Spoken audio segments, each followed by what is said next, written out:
All right, all right, all right. And we are live. Yo, yo, yo. Tell me what you know. Welcome to the Sunshine Show. Woo! You guys, I have such a special treat for you tonight, this afternoon, this morning, wherever in the world you may roam. Because that's right, ladies and gentlemen, the Sunshine Show is worldwide. You heard that correct. I have such a special treat for you. I have the one and only, the most amazing, the most fabulous, the most phenomenal, the most Bowies. That's right, most Bowies, not one, but two, the most Bowies of them all. I have Coolie Ranx, formerly of the Toasters, now of the Pilfers, and Jeffro of Raised Fist Propaganda in the house. What's up, guys? Yes. Yes, well, How's it going? Let me get relaxed back here. Tip my little chair back a little bit. How's it? Yeah, there you go. That's a better angle. There we go. It has been a minute since I talked to either one of you. You guys have been so busy, and I'm so excited to get caught up. What's been going on with you today, Jeff? What you been up to? Absolutely nothing. No, I'm just kidding. Planning some stuff. I was just saying before, when we were talking to Don, your co-host assistant, that after March, that's like my busy season. So like January, February is pretty dead, but then March through October is like insane with the shows and the tours and the photos. So It's like the season has started, and a lot of planning goes on in March, so you can get your August and September events. This podcast is sponsored by Manolo Coffee from Miami. Hopefully they send me free coffee cups. All right. And Coolie, what have you been up to this beautiful day? I'm gonna speak a little bit on Jeff for a second because he's kind of modest and shit. Oh my god. Yeah, come on, bro. So in the downtime that he was talking about, he was working nonstop, and we've been. You'll see a couple of videos. We did one video already, which was Lord Cloud. Which one? All of my try. We did that in the summertime, and then we shot. The latest one we shot is it's called Old Girl. That's gonna come out in a couple of weeks. But he's been very busy. He doesn't slack up, and we got the same type of energy. So 12 o'clock in the night, 1 o'clock in the morning, we're out there shooting videos and we're making things happen. It's not no relaxing time. It's not to sit down and just idle. We're doing music too.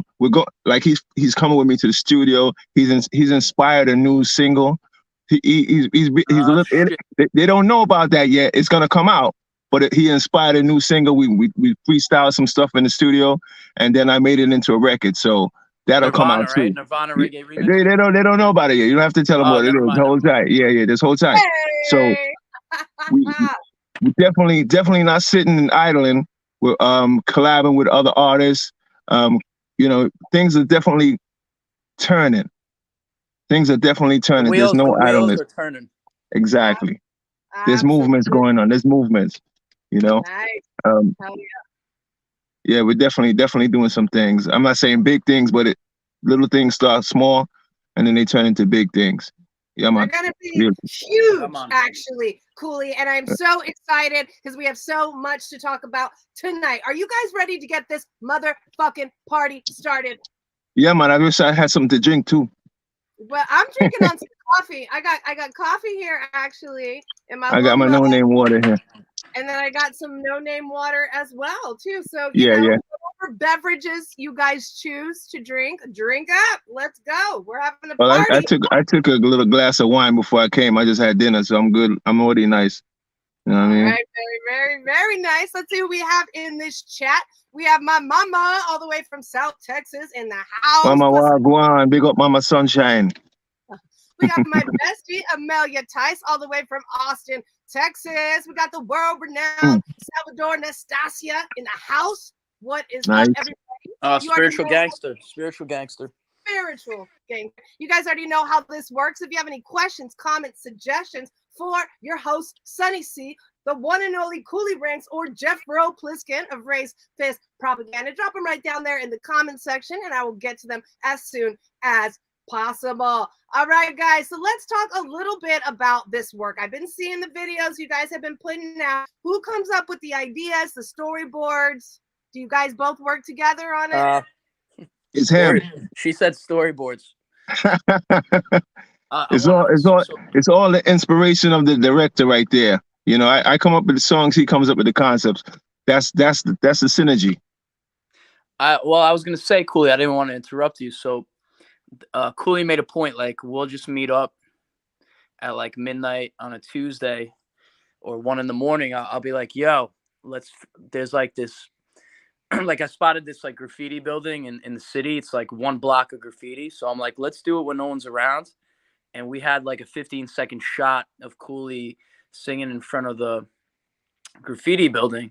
What's crazy is that I don't know the style, but like we have this like spontaneous style. So we filmed the shot, right? And across the street is Miss Lily's. I'm like, yo, there's like a Jamaican dance hall party going on right now. Let's go. And we end up going into the party, and it was like totally like 2022, like new age Jamaican like dance hall. Like people are like grinding each other. And, you know, me and Coolie, we're like these ska guys, like ska and classic, like gentleman shit. And you see like these girls like grinding guys, and we're just like, all right. It was like Seinfeld. It was pretty funny. And right, then so what you're saying is there is no storyboard. It is all spontaneous for the most there part. Is a storyboard to it. For this there video, is a storyboard to it. We filmed. All right, so listen, we filmed a video 4 years ago called "Drowning," and there's actually a storyboard for it. I had a whole like thing about it, and then due to creative, like, you know, I'm a Pisces, man. I'm all over the place. It was a collab video, and like it just never came to fruition. And then when we reunited, we filmed a couple more videos, and you know, we got the release going on Reggaeville. We also got Boom Shots, etc. But you know, even today, I was talking to Coolie, like, yo, we should like release Drowning. We just got to film a couple of shots that we never got to. I feel like I don't want to talk for Coolie. For myself, I don't want to release anything that's half-assed. Like, it's got to be like, yo, like, I'm psyched on this shit. Like, I'm not going to put out a video that's like, you know, we could have done it, but we didn't. Like, I don't do that. So, like, I feel like for Drowning, I want to get a scene without speaking too much of the storyboard, but I want to get a slow motion drowning scene, and we just never got to film that. So we kind of moved on to the next song. I don't know what Coolie thinks about it, but no, I mean, I said before to finish the video, just time just didn't work out. You know, we started jumping from here, we went to there, and we double back and we finished this thing. It's all good. You already know. It's all good. It's a great song, as you featured it in your promo today. It's a great song. It's a sick and song. It features a singer that's no longer singing ska anymore. She's from a band called Metro Styley. She was the lead singer. So it's definitely got some merits to the song, you know what I mean? As well as her vocals and the collaboration, that we hadn't done a collaboration since her first ever album. Yeah. So it's pretty cool, and her vocals are sick. Yo, the song's ill, dude. And I want to expand on the style of music. What I like about Coolie's music, Pilfers, and all that jazz is that ragacore is like, Coolie invented that shit. He's not gonna say it, but I'm gonna say it. Like, there's ska, which is like chill, and then there's like reggae, but ragacore is like mixing ska and hardcore. So like he'll sing like, you know, I don't even know if I'm saying it right. He'll sing like Jamaican style, but then there's like hardcore music behind it, like hard drums, like a double bass drum with the guitars. And it's like, you just want to go in the mosh pit, but it's like ska. And like, the only other band I've heard do it is Fear Nothing Band, but they kind of learned from Coolie. You know what I mean? So yeah. I'm totally psyched when I hear new genres and new music. I automatically want to like be involved and try to like, it's artistic. See, this is why I hate live podcasts, because even if I say stupid shit, I can't edit it out. Hey. I would totally edit that out. That's the funnest part about having a live show. You guys, I forgot to ask you guys to please give yourselves brief introductions for the few people who may not know who you are. Let's start with Coolie Ranx. A brief introduction, please. Coolie Ranx, formerly of the Toasters, lead singer of Pilfers, voice of Little Jacob from Grand Theft Auto Yeah. 4, founder of Scarting's clothing line, CEO of Car Sessions, which is my own podcast, and it goes on. And Too your much real estate information, broker. man. That's a lot of information, dude. That's a lot of information. Can you find me anywhere? That's They too can much. Google the name. COOLIERANX. I do things. I try. I do my best. Humbly Owner speaking. of Ska Teens. You guys. Yes. Yes. There you go. Yes. That hat right there. You Thank too you. can have Thank that you. hat just like this if you go to skateens.com. I will put that in the comment section. Make sure to go Sweet. and support this amazing artist today. Jeffro, give us a brief intro. Jeffro, the Pliskinite, as dubbed by Angelo Fishbone, photographer, video director, 18 years, New York City school teacher. What else? You know, I do shit. I'm a man of many things. And, Promoter. I don't like that word. I fucking hate that word. You don't like it? I hate the word promoter. Why? Because I got in a fight one time at a show I was doing. And this kid was talking shit, and I wouldn't let him in because he it's like the principle. Like, you're gonna talk shit to the guy throwing the show, so I'm like, you can't come in. And he's like, you're just a dumb promoter. And it's like, bro, I'm more than a promoter. I'm an artist. I like to think that I have a clothing line and I do cool events that promote my, just kind of like you, Cool. You have ska things. I have Raised Fists. So it's like I have a surfing, skateboarding clothing line, and like sometimes I have cool events. You know, like this summer we're gonna do Slightly Stupid Sublime after party in New York featuring Coolie Ranx on the mic, and that's just like shit that will never happen again. You know, like 10 years ago I did a Fishbone Bad Brains after party in Long Beach and New York, and that's how all of a sudden, like in Long Beach 12 years later, you're the guy who did that. So a promoter's more like every month or every week, go to this show, go to this show. Like, I'd fucking kill myself if I keep doing that. I'd rather do one event every 6 months, like a banger. Like, I want to do a boat cruise with Coolie. Like, that's cool. Like sailing around New York City on a fucking boat. But promoter, sure, technically I promote, but I'm not a promoter. I'm more like, come to the show, man. Like, you know how many times I've lost money? Like, promoters usually make money on this shit. Not so. I've done a bunch of festivals. Okay, so I own a festival too. So I did like the fest. Yeah. You didn't tell me that. What? You break tell even? Me you own a festival? Of course, I got Radix Fest.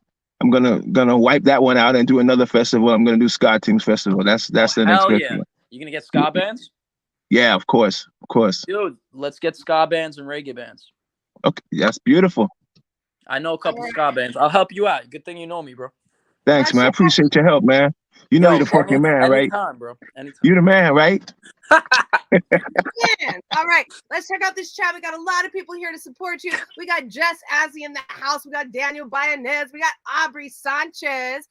Oh, shit. Sal says King Kong Bundy wanted some of you, Jeffro. What do you know about How does Sal know about that? How does Sal know that? All right, so King Kong Bundy, yo, Coolie. Yeah. Well, I think I told Sunshine. Are you not talking? Are you talking? What's going on right now? Am I frozen? You're frozen. Am I? What's that? Sunshine was frozen for a second. Am I frozen? Sunshine's frozen. Yo, the universe just wiped her out, bro. It's like Avengers. All right, we take it over. Me and Coolie show. So what happened? Coolie, how do you like your red flannel, bro? Yo, are you feeling this shit? I'm feeling, but you look like a blood. Are you in the Bloods? Nah, man, no gang shit over here, bro. My cousin gave me this shit. I'm wearing blue. We were like rival gangs and shit. Nah, we're not rival. Yo, my cousin gave me this shit from England, man. I'm a Crip. Where's Snoop Dogg? I'm a Crip. So nah, I don't play around with that shit, man. All right. Let's not talk. People take that shit serious, bro. All right, I'll stop. You know what I mean? All right, can you hear me now? Yes, Sunshine. Are you using the internet?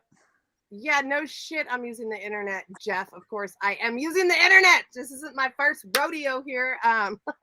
Sorry, guys, we're having a little bit of connection issues, but that's what happens on a live show. So hopefully you guys can hear me. For real. Are we back? All right. We are back. So what happened with let's this Bundy thing? Tell me that story about this big Bundy thing was after you.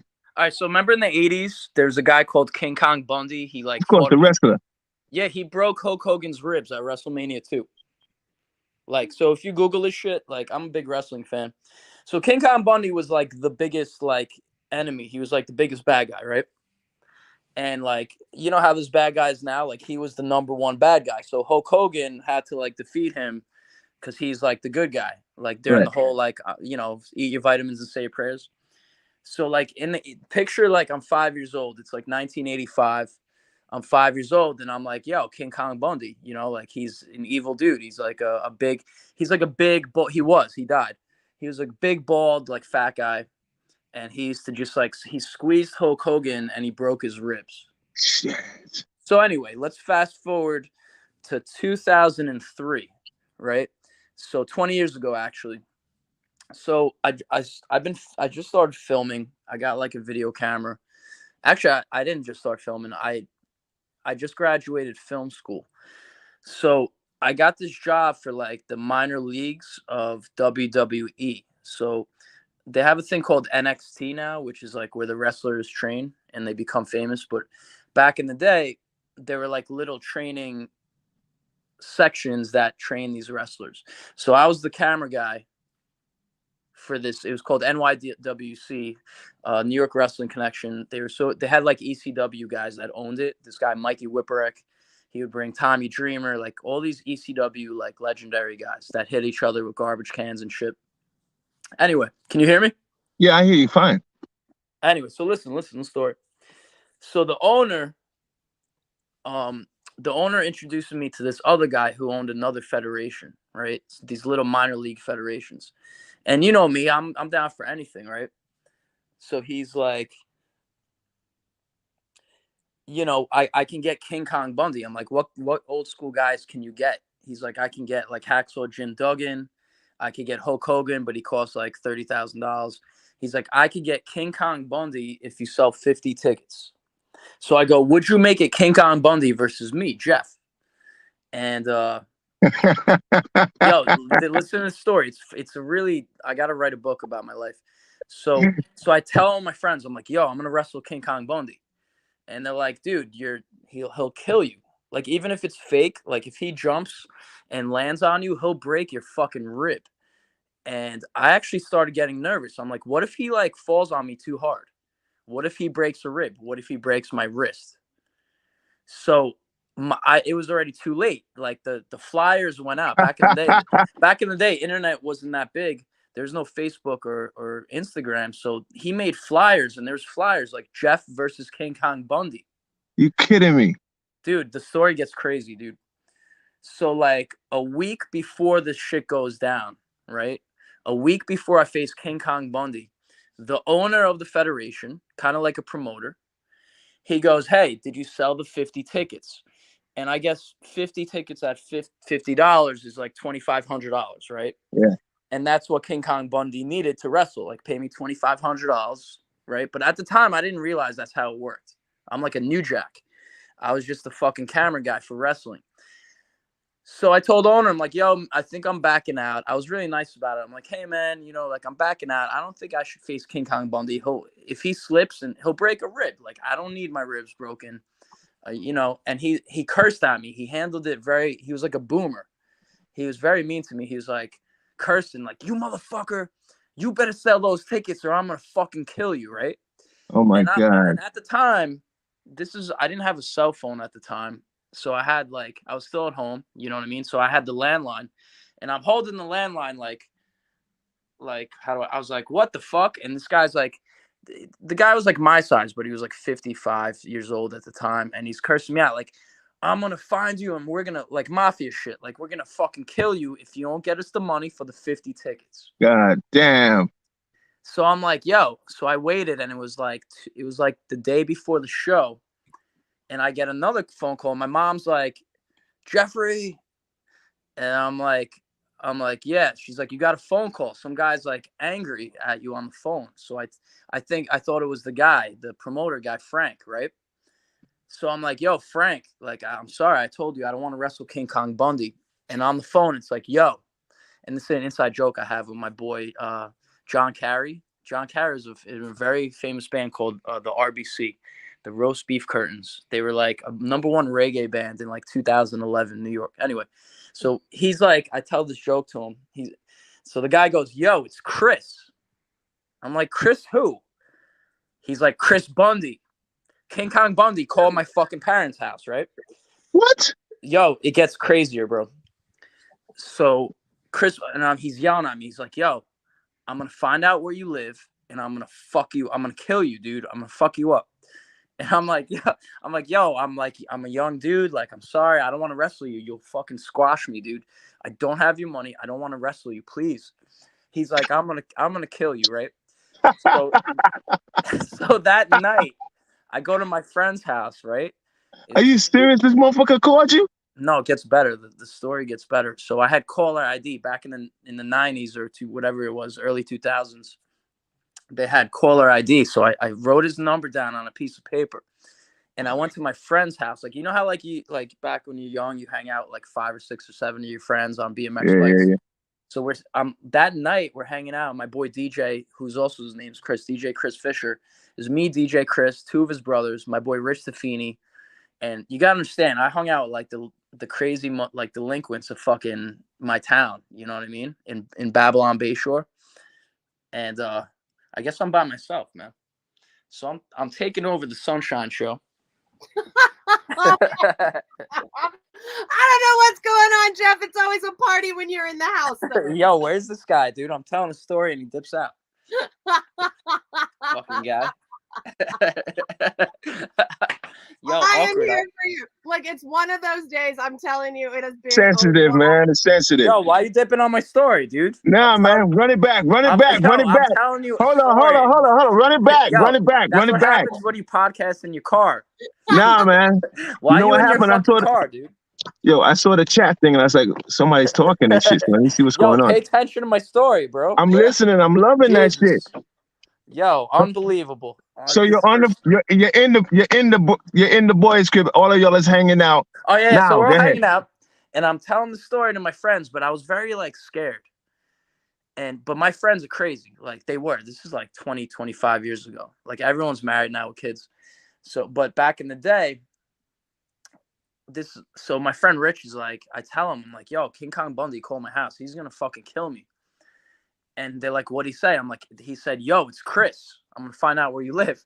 So he's like, "Did you write down the number?" I'm like, "Yeah, on the call ID. Here's the piece of paper, bubblegum wrapper with his number." He's like, "Yo, let's call him. Let's fucking call him." So I call him back, right? And I got him on speaker in front of all my friends. And we're like 17, 18 at the time or whatever. And then he goes, "Hello?" I'm like, "Is this Chris?" And he's like, "Yeah, it's Bundy. It's King Kong Bundy." And I'm like, "What's up, man?" And then my friend Rich, he's like, "Let me take over." And my friend Rich takes over. He's like, "Yo, King Kong Bundy, here's the address." And he gives the address. He's like, "Let's go." And King Kong Bundy's like, "What?" He's like, "Here's the fucking address. Come and meet us. We're going to fuck you up, King Kong Bundy."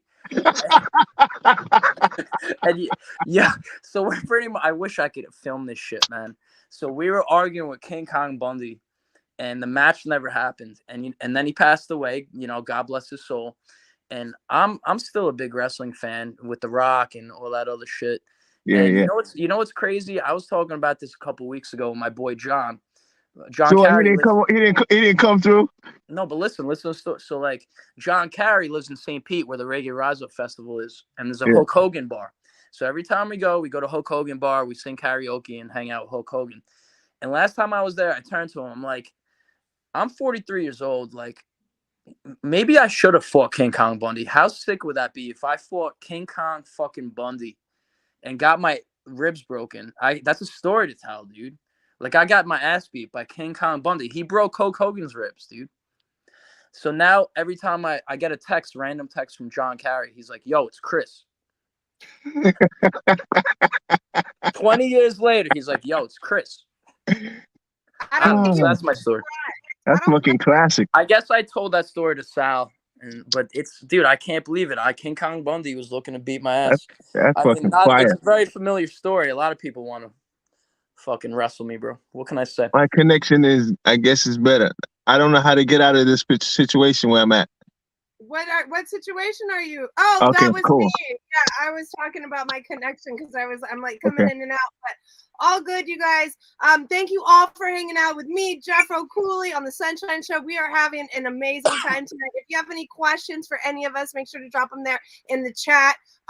Jeff was just telling us an amazing story from him back when he was in high school. Jeff, I want to know, I've been seeing you on the road a lot. I've been seeing you post a lot of like amazing photos, videos. You've been all over the place. Tell us about some of the artists you've been working with lately. So I just did Cali Vibes. I was saying like January, February, or for an artist, I shouldn't say artist, for me as a photographer, that's my like dead season in New York. Like January, February, you don't even want to leave the house in New York. It's so cold. But right around March is when like the season starts. So March through October, I'm fucking busy as hell every weekend, which I love, by the way.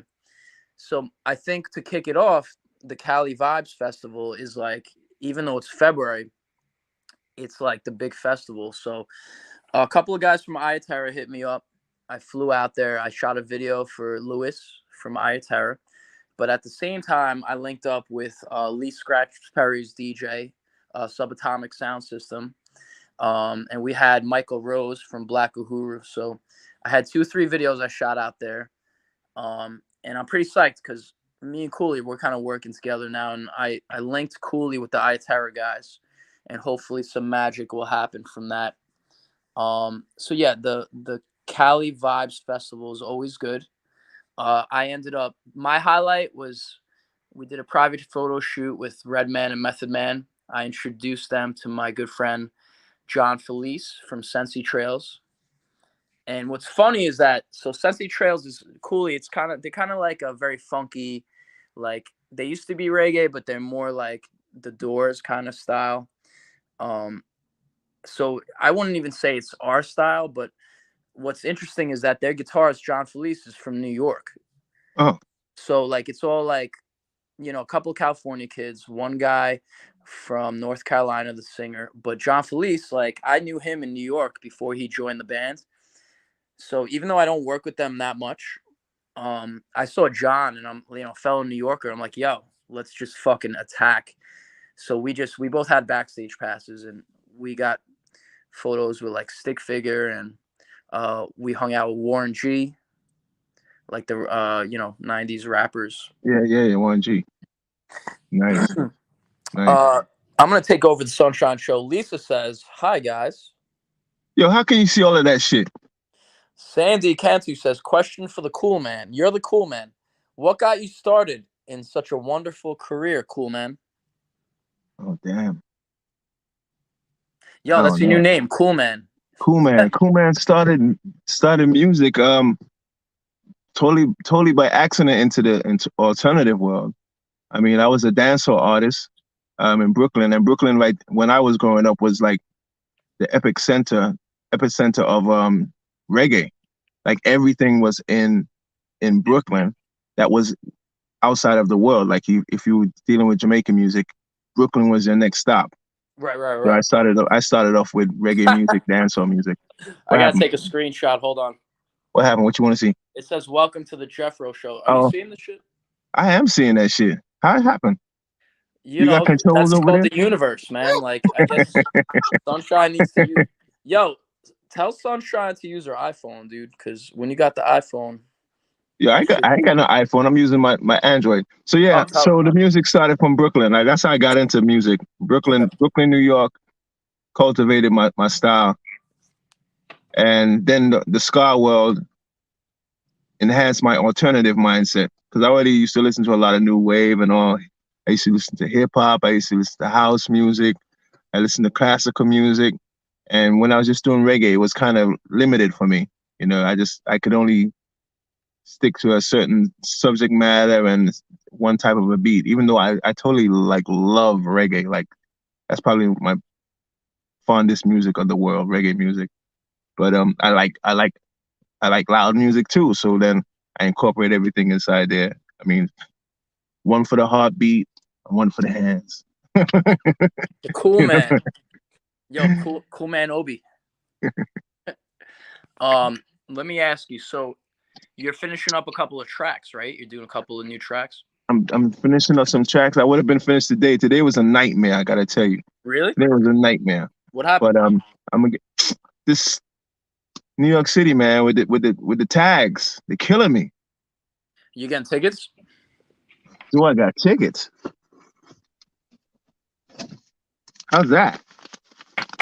Yo, I got $150 red light camera ticket. I didn't even like when did it go from $50 to $150? Like, what kind of bullshit? Listen, they turn it on like the light switch, bro.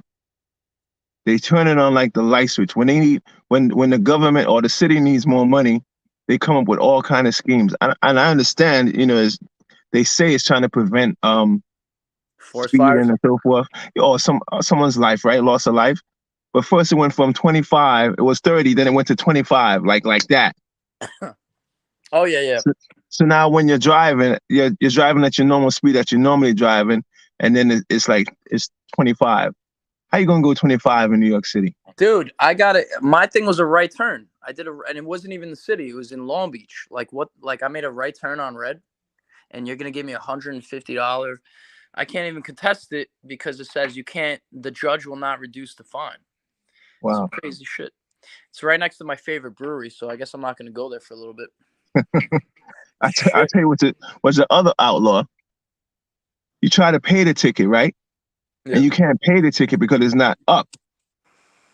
Are you using your phone, tickets. Sunshine? I'm using my iPhone now. Is that better? Use your phone. Use your phone. Okay. I'm on my phone. We're talking about Coolie getting red light tickets because he doesn't drive that well. Oh, Coolie, you got some tickets, huh? Don't listen to him. It's inspection. It's inspection tickets. I Coolie drive like a boss. I drive like a boss. I don't drive like wild and crazy. I'm like. Coolie drives a BMW. Sunshine, do you know what BMW stands for? Ooh, I could think of a few things, but please educate me. Bob Marley and the Wailers. Oh, I love it.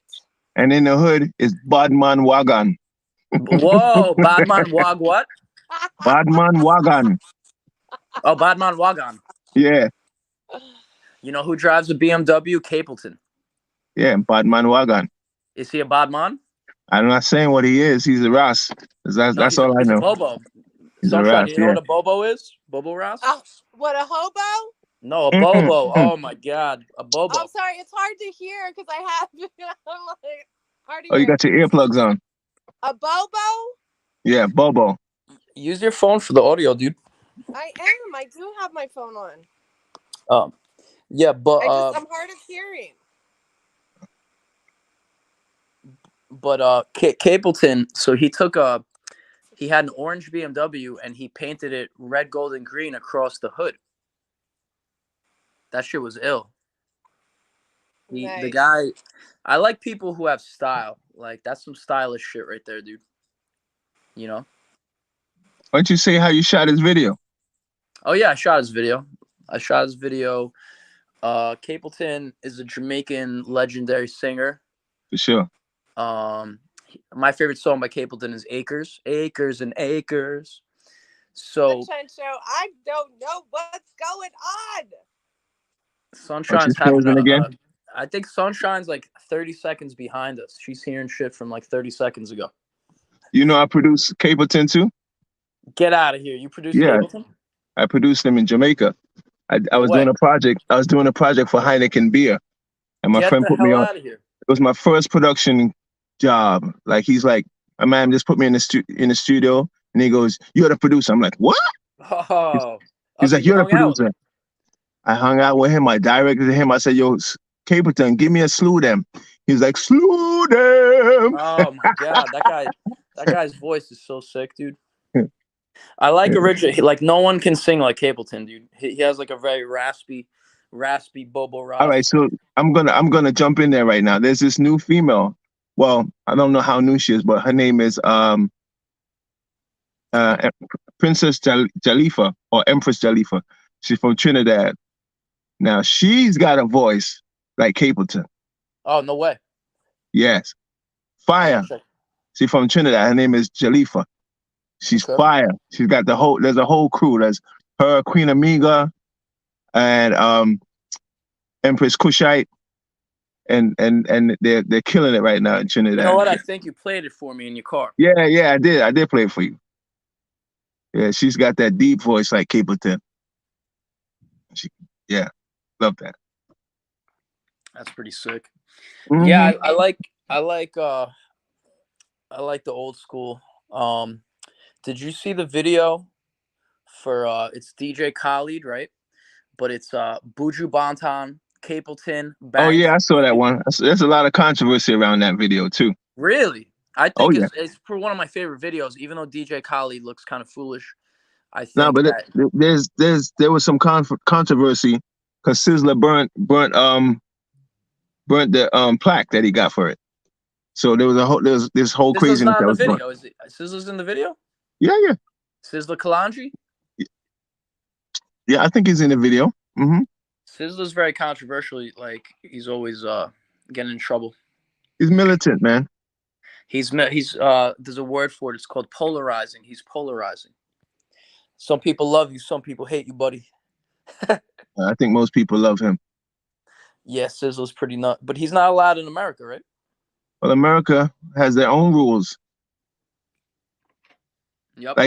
Like half of Murphy's Law wouldn't be able to be in if Murphy's Law was from someplace else, they wouldn't be able to be here. Oh yeah. If what's that guy name? He just came back. Do what you want to. You can do it. Then when you do what you want, do what they want. Oh god damn. Zach. I think his name is Zach. Oh, Zach De La Rocha, Rage Against the Machine. Right. Okay. So if they were in Germany, they couldn't come here. You understand what I'm saying? Interesting. Wrong or right? If they was from Germany, right, yeah. Music's interesting like that, bro. If they were for Germany, they couldn't be playing. They couldn't be coming over here with that. Let me ask you a question. What was the last ska fest you did? Like I remember you had like Mephistopheles. Oh, I did the last festival I did was just before COVID. I actually had one plan for the year that COVID struck, and I had to just cancel it. Yeah, cancel. What bands were on it? I think it was oh my god, I don't know, bro. Jeffro Coolie show.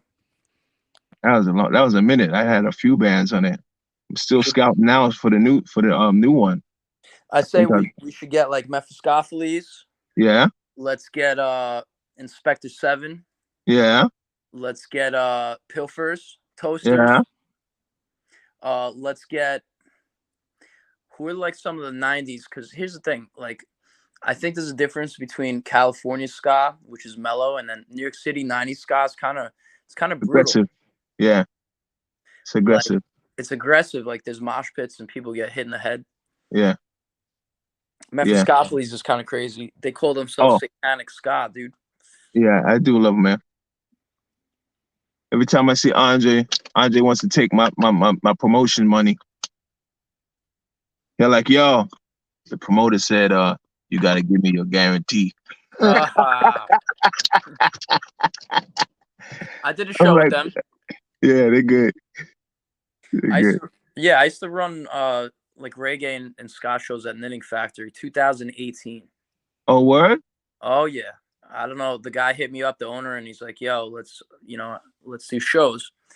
So I had Cro-Mags, right? We had like sold out 400 people around the block. Sick of It All showed up to hang out. Agnostic Front. And then I had McRad, Chuck Treese, McRad. I had Mephistopheles for a show. And then the last show we did, it was a band called Sheer Terror. Have you heard of them, Sheer Terror? No. The guy, like, he strong-armed, like, the manager of Knitting Factory. He threw him in the office, and, like, I guess he got another $1,000 out of him. You're lying. Dude, I wish I was. And then, like, a week later, they're like, yeah, we're not going to do shows with you anymore. I'm like, oh, man. Oh, shit. Yeah, it was pretty gangster, actually. Like, I don't approve of that method, but I had like a good run, like a good 6-month run at Knitting Factory. Wow. And in that case, yeah, I was the promoter. You know what I mean? Because I had a show every month. So They got this. Sunshine says, I guess Sunshine doesn't want to be on TV. What kind Okay. of legacy do you guys want to leave behind with your art? You want to go? You want to tackle that first? You should tackle it first. Okay. My legacy that I want to leave behind would be the unification that I at least attempted to unify mankind with my music. Okay. That's a legacy that I would like to leave behind. That's pretty good. I mean, what are we here for? I mean, as an individual, what am I here for? But I can't be for myself. So my music is basically to blend. As you see, I'm a genre bender, right? So I'm bending the genres so everyone can be invited to the party. Nice. I like to leave a legacy of adding to the culture. You know what I mean? Artistically. Like, how do you add to it? How can we add to it with music? How do we add to it with photography? How do we add to it with a vibe? Right? Yeah. It's not always about who has the backstage passes. It's about how are you contributing to this shit. Word. Right? Like, I can honestly say, like, that's what makes me very, like, confident. Like, the photos I take, they might not be the best. Shit, 75% of them are, like, out of focus. But you know what? If I could take 1 or 2 photos out of the 1,000 that contribute to the documentation of a scene or a culture, that's it. Mission accomplished, dude. Wow. Fire. Same thing with you. Like, all the songs that you do. If you have, dude, you have thousands of songs. I listened to 5 of your songs on repeat from like 20 years ago. I was just listening to Hypnotized. That shit's from like Chihuahua Lang, right? Like an album from like 2000. Yeah, it's on our first and our second. I listen to Hypnotized. I listen to Choose Life. Choose Life, Rude Boy. Like, that you contributed. That if you never put out a song again, you contributed to the culture. That's it. You won. And I that's what I think when it comes to other artists. Like, how are you going to contribute? Because at the end of the day, who gives a fuck who has backstage? Who cares about who has more credentials? Like, how are you contributing to this scene? Right? I always liked Tim Armstrong from Rancid because he really liked the gutter punk shit. And that dude, every time I see that dude, like him and Lars, like one time they were at a New York City bar. This was like 15 years ago. They were at this place in the Lower East Side called Iggy's. And I just literally stumbled upon it. And they were hanging out with Jimmy from Murphy's Law, right? Yeah. Okay. And I guess Jimmy got them to hang out after the show. And I didn't even know like that was going on. And like these guys were straight up just like playing punk music, singing about like hard times. And like that's like some real culture. And that's why I respect Tim Armstrong as an artist. I think that's cool. I'm gonna tell you a story. Before I was like knowing about this shit, I'm from the hood, right?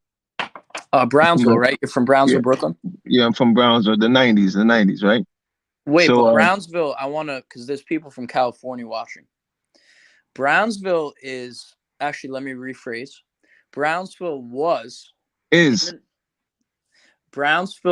wasn't one of the number one most dangerous neighborhood in Brooklyn. Correct? Facts. It was like I taught there for like 2 years. Like it was 11 in the morning. I'd go out to get like a sandwich and shit was going down on every corner. I was like, good morning, you know? You know? Yo, I remember when I was teaching, I hop around every 2 years to a different school because I have severe ADD. So I remember I was in Clinton Hill where Biggie Smalls grew up. And I was on lunch break. It was like 2014. Because I remember the years when, like, which school I teach at. And I must have released a really cool image, something like this, like a skeleton or some shit. Yeah. And I got an order for like 30 shirts. And I'm walking around with like fucking envelopes of shit. And I see you walking in front of me in Clinton Hill. I'm like, yo, Coolie Ranx. This is before we were friends. I'm like, Coolie Ranx. And the first thing you say, you're like, what do you got in your hand? I'm like, I'm mailing out T-shirts for my clothing company. You're like, how do you have so many orders? I'll never forget it. I'm like, bro, you got to set up a Facebook for your company, dude. It only took you 10 years to fucking do it. Right? And look, now you're selling shit, right? Woo! But I remember I mailed the shit, and then a week later we had coffee on Fulton Avenue, which is right next to where Biggie Smalls grew up. And that's when we first started planning shit. But then we kind of lost touch after a couple of years, but now we're really fucking going hard with this shit. Right. But yeah, back to Brownsville, right? Your Brownsville story is that you grew up in like the roughest neighborhood in Brooklyn. Facts. Guns. Facts. Every day was a gunshot. You went to bed to gunshots. You woke up to gunshots. You was lulled to sleep to gunshots. Did you say lulled to sleep? Yeah, it's like being seven. Huh? That's very poetic. A very poetic way of expressing. You were lulled to sleep, like rock-a-bye, bum, yeah.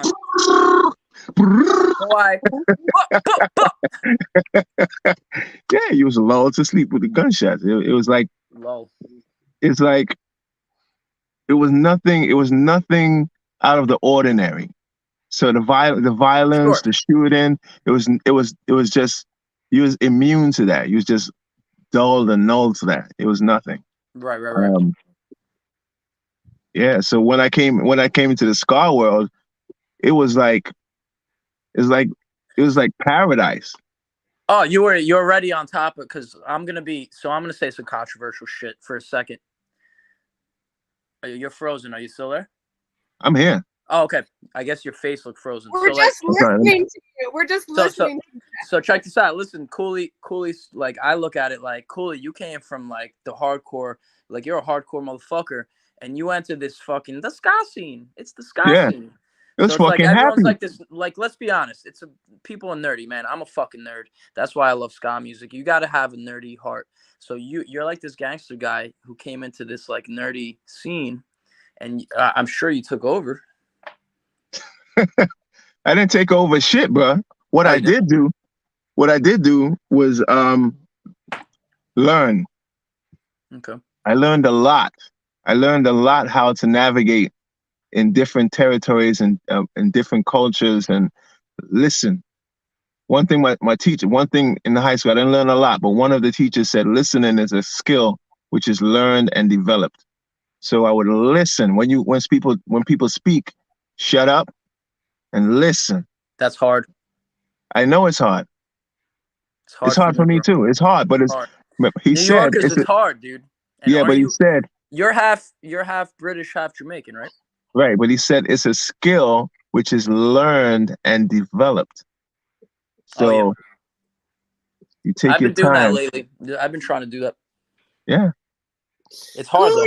Teach him the way, Coolie. Teach him the way. I'm just saying. We talk a lot. Me and him is like we really like link. Like me and this dude really link. It's not like just business. It's like me and this dude link, you know what I mean? Oh yeah. I like to have 3-hour conversations with Jeff every other day. It's something good for the soul, definitely. Yeah. Do you guys want to take a couple of questions now, or were you still telling us? Yeah, questions are cool. And it doesn't, just one more thing, it doesn't hurt that his birthday is like a couple of days after mine. Pisces, March 19th. In the building. Pisces, yo, 2 Pisces, good fish, bad fish, motherfucker. Oh, my favorite. Before we take questions, I'm going to brag. I never brag, but when I do. So, listen to this shit, dude. Sublime posted my fucking tattoos on their Instagram, dude. Fire. That's called My Life is Accomplished Now. Well, like, I'm gonna give you one too. I'm a brag about. I don't really brag. Let's hear it. I got an order from Real Big Fish, which in my world they're like kings, right? So I was like, oh. Not that I know him, but I wouldn't realize that I didn't even think they were seeing what I'm doing. So that was Real Big Fish. She's got a girlfriend now. Yeah, yeah, In it, she's got a girlfriend. yeah. I thought that was kind of dope. No, Is they're it time sick, for me dude. to brag? Is it time for me to brag? Girl, you are a living bragger.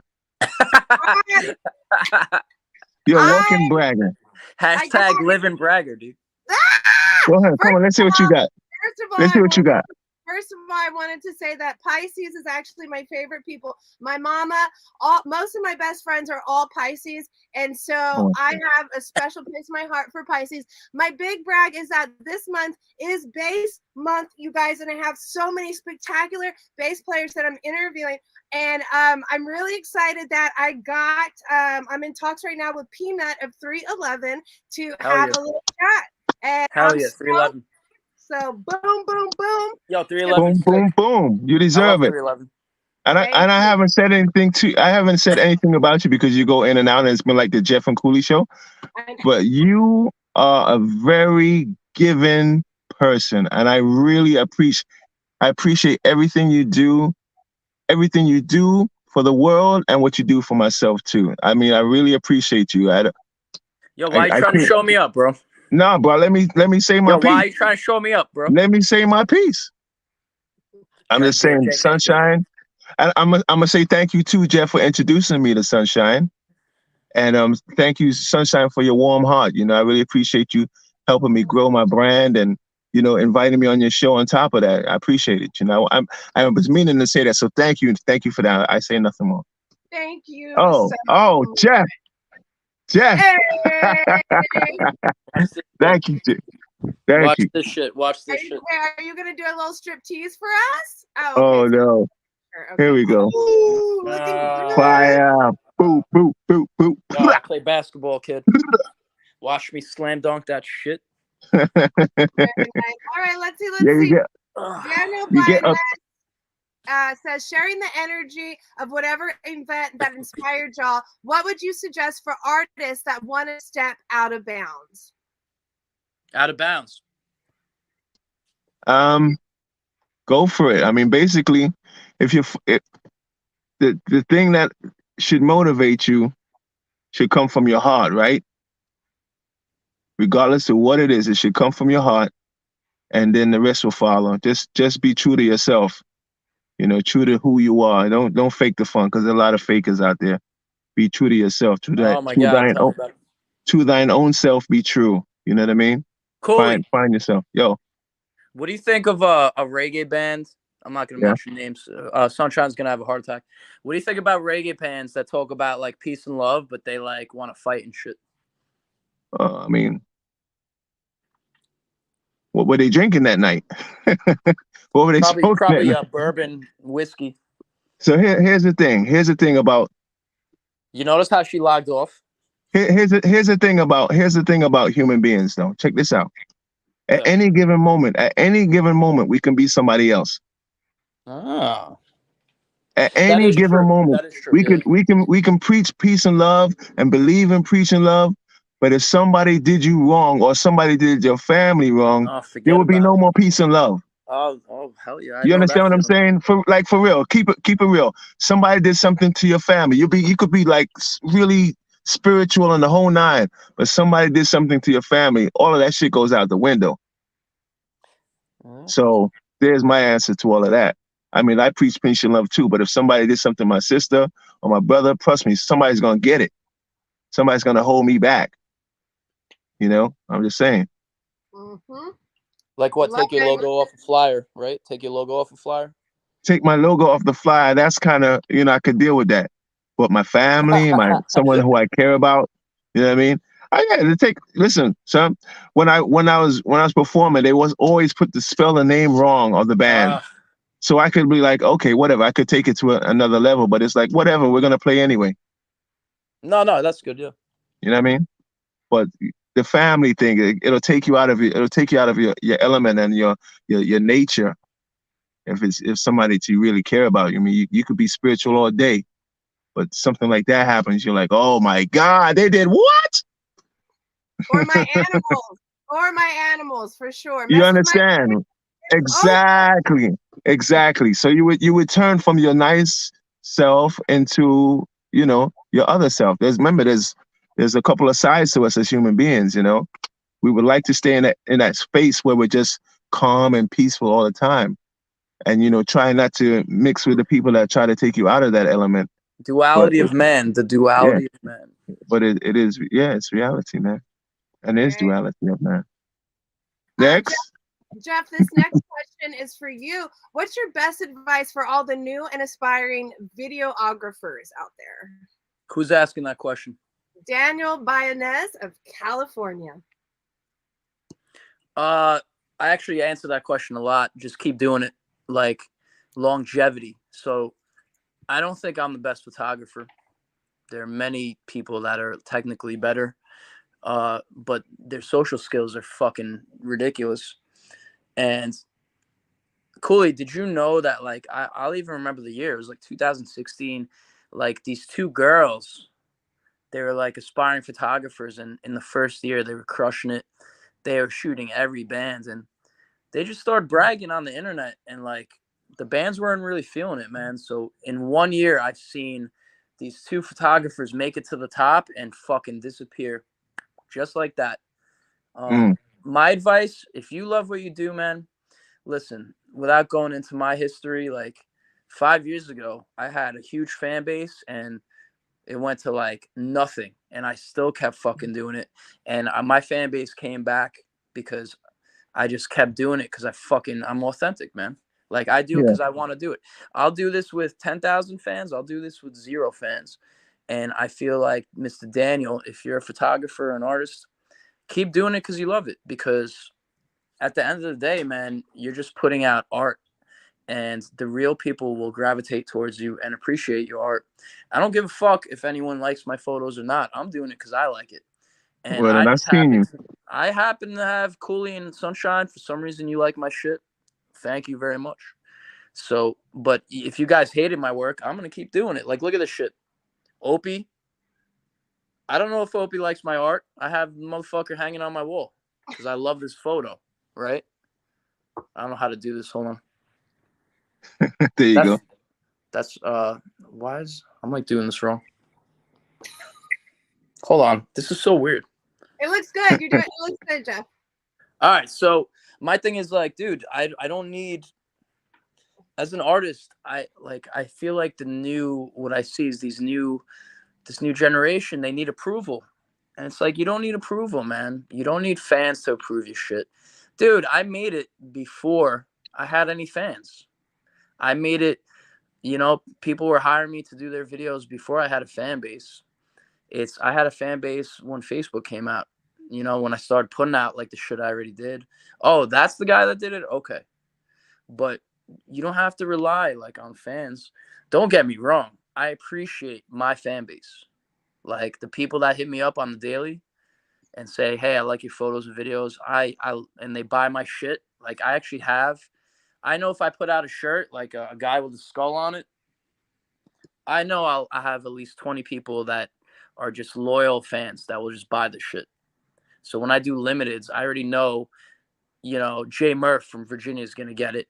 I know my boy Dr. Rogue from California is going to get it. I know my boy from Florida is going to get it. I know, like, it's so weird. I have like one person in every state. I know one girl from Texas who's going to get it. You know what I mean? Like, so I appreciate the fan base, but Sure. I'm honestly, like, to be raw, and I love the fan base, but I'm doing it for myself. Like, I released this shit because I want to put out a skeleton riding a bicycle because I think that's cool. And because when you come over, Cooley, it's like, yo, your piece of art is on a T-shirt. I don't think like, is this gonna sell? I think Yeah. like this is cool. I want it on a shirt. Fire. Fire. At one point, I put out 2 shirts last summer. I did a Seedless collab with Shay, my boy Shay. I've known for 15 years. I met him on the Slightly Stupid tour. It's like a Gantra girl. It kind of looks like Sunshine smoking weed. Oh, I saw that one. I thought it was Sunshine.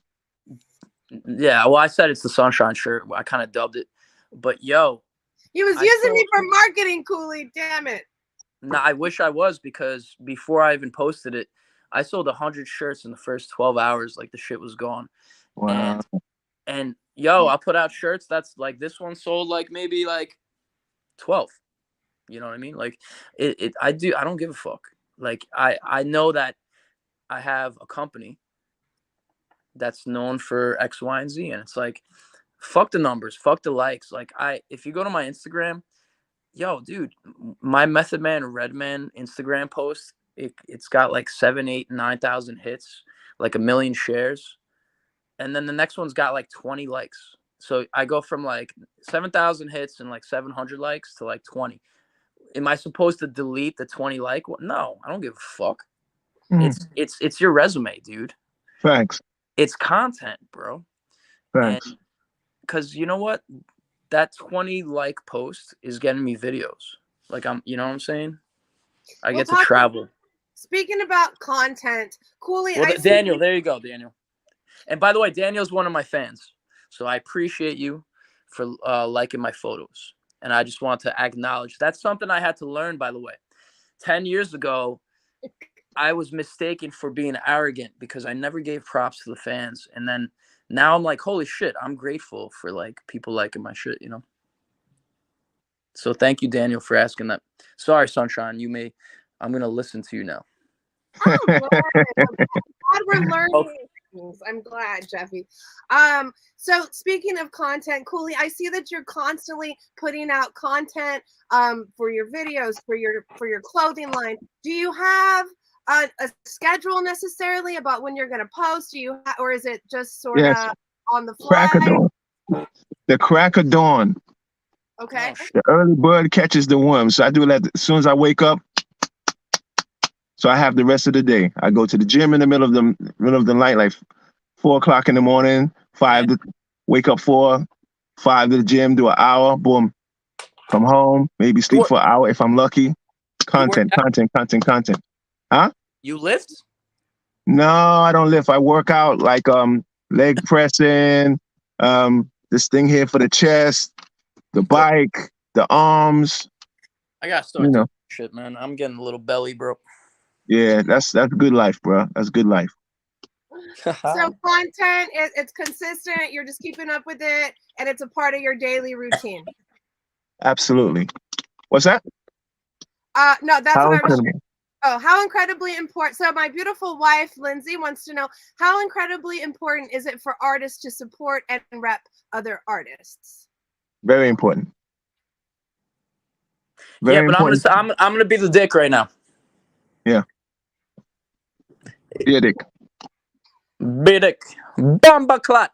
Is it a requirement? Is it obligatory? Like, oh, you're not support. Like, if someone posts, like, yo, like, do you? What if I don't want to? What if I don't like your shit? You don't have to. You don't have to post it then. What I do, I see a lot of people like, yo, like and share this thing for me, please. There's kind of a way. I like manners, you know. I'm like the English side of me, like manners, right? Someone says, "Could you like and share this one, please?" I'm like, yeah, why not?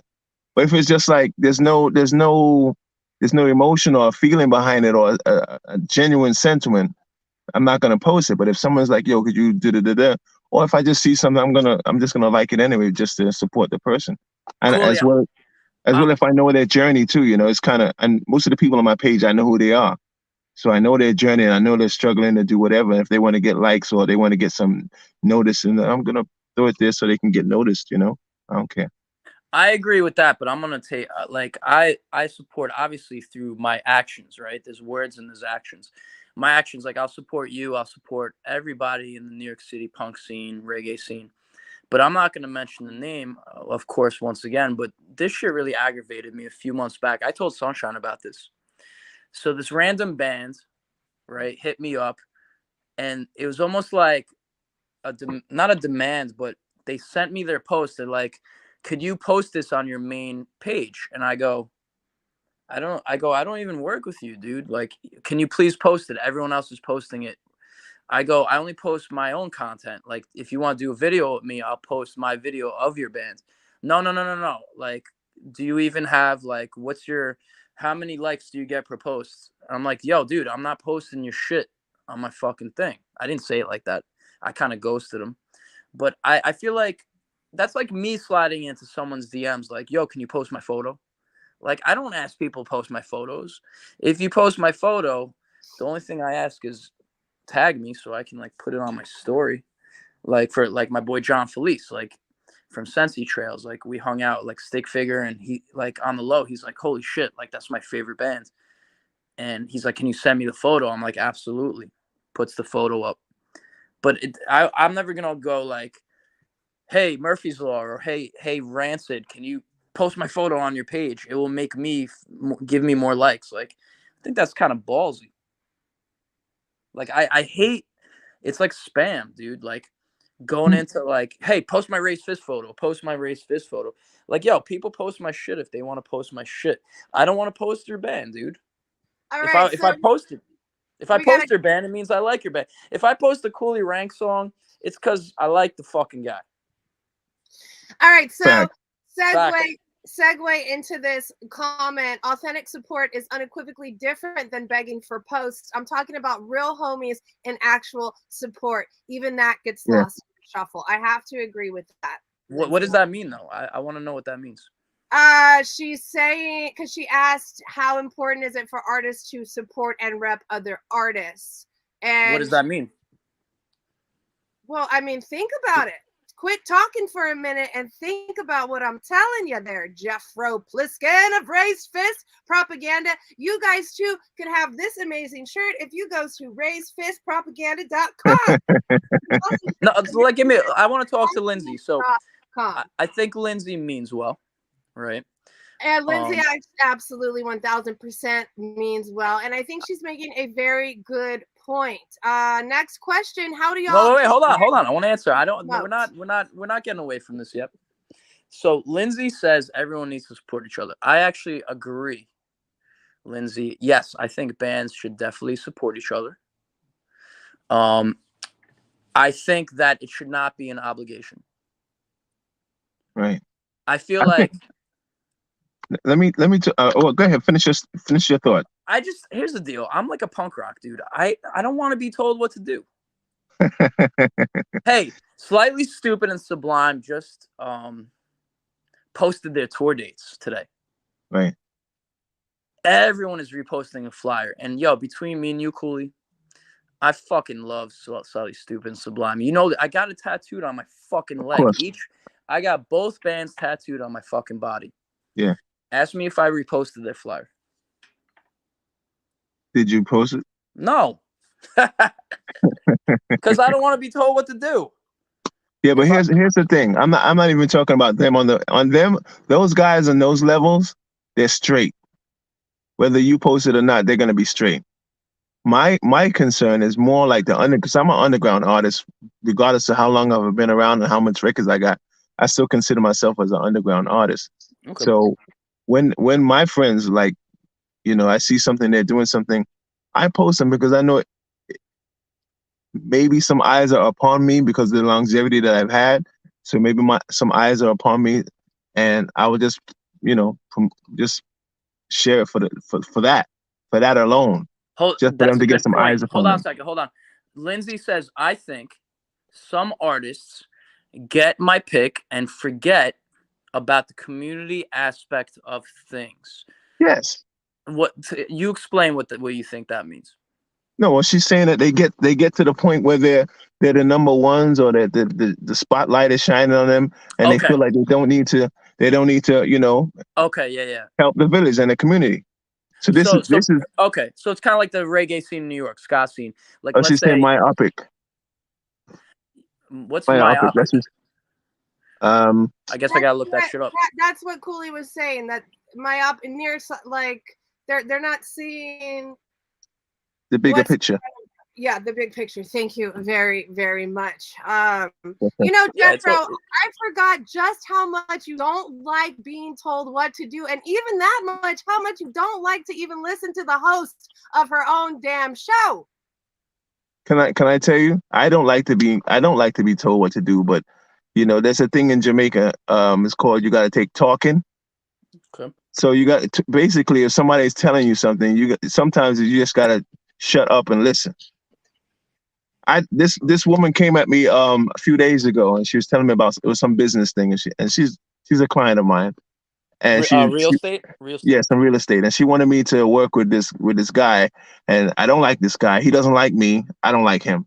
Okay. And then to do it, they wanted me to do a transaction with this dude, like rent some of these apartments and take a lower amount of money and take my commission and Lower give him, commission. Yeah. yeah, give him my commission. One, we Why? don't like each other. I don't work for him.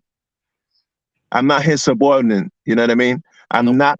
She's telling me, listen, sometimes in business, you've got to just do what you can do until you can do better. I understand that. But I said, there's certain things that I won't do. I stand on certain principles that I will not do that. You know what I mean? And she was talking to me hard. She was talking to me hard. You sound ignorant and da da da da da da da That's da. all feelings based. But Yeah. then I go, again, it's a respect thing. I'll take the talking. I'll let her say whatever she needed to say to get it out, blah, blah, blah, blah. And but I still stood where I stood. You know what I mean? I'm not moving from my position just because you're saying what you're saying. But I did listen to what she was saying, and I understood where she was coming from. It wasn't from an ill place. It was a place to try and make me move a little bit further than where I was at. So I'm like, okay, but I'm still not working with dude. You know what I'm saying? I respect what you're saying and I understand it, and it can be used in another situation, another scenario. But with him, it's not gonna work because I don't like him. He doesn't like me. He doesn't respect my work, even though my work is great. It's not even good, it's great. I'm good at what I do. But I just won't compromise my position. Can I actually add to that? Go ahead. So without naming names, obviously, we're gonna keep it like super general here. But So as you know, I do these shows, and I think I do agree with thinking about it. I do agree with what Lindsay said. So what I do is I put together these shows with, I call it locals, right? The locals, and we always have like one headliner. Like, let's say an Angelo from Fishbone, or like Eric from Sublime, or like what do we have? yeah, Bad Brains. Oh yeah, right. I totally, yeah, exactly. My last one was HR from Bad Brains, right?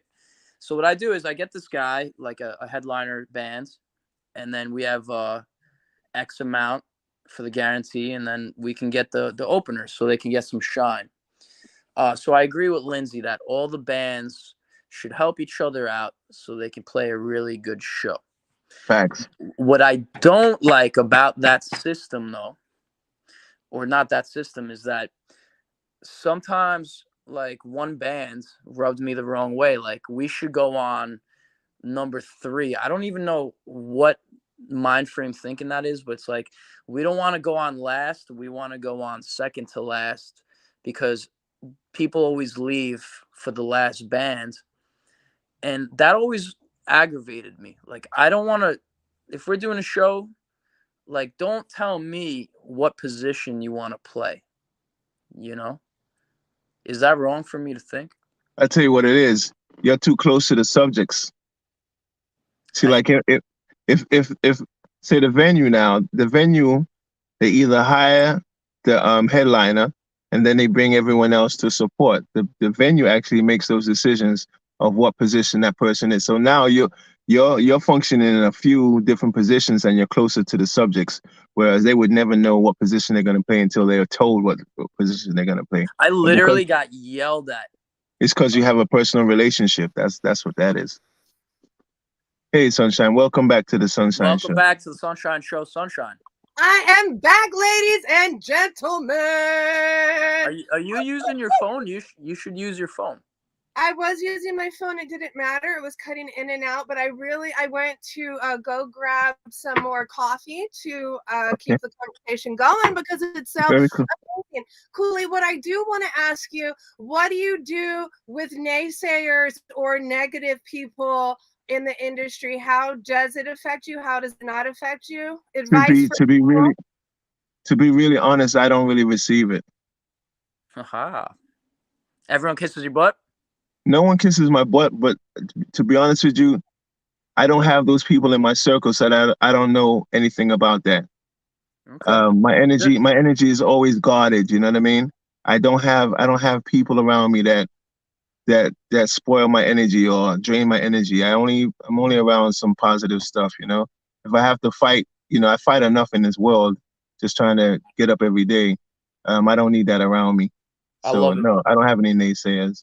I love it. Although, although I will say I've seen some negative comments with the clothing product, but I Really? just think I tell you what it is. I mean, everyone. This is not for everyone, and I think that they're thinking when they're seeing certain items and certain men. All right, I wear my own shorts, right? let's let's start with that. I wear my own shorts, but my shorts were not made for men.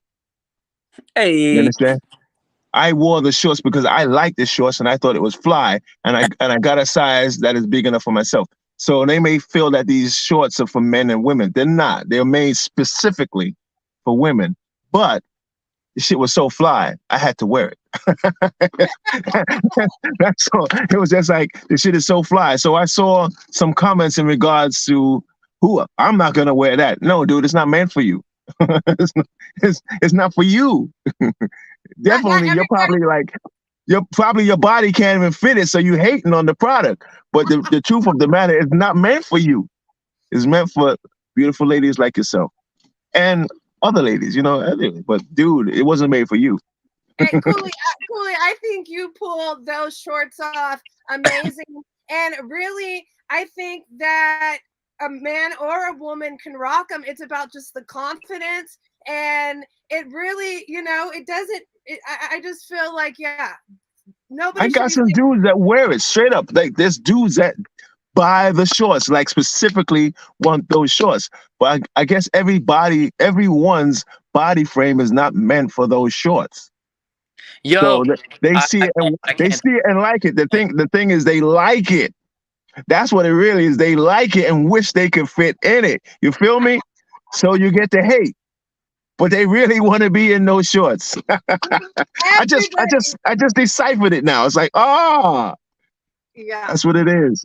That's what it is. Everybody wants a pair of these shorts. So this is what you're gonna do, Cooley. The next Yeah. round of shorts, you're gonna drop some fly basketball style shorts that maybe Listen, are like knee you ain't length. saying nothing. You ain't saying nothing but a shipment.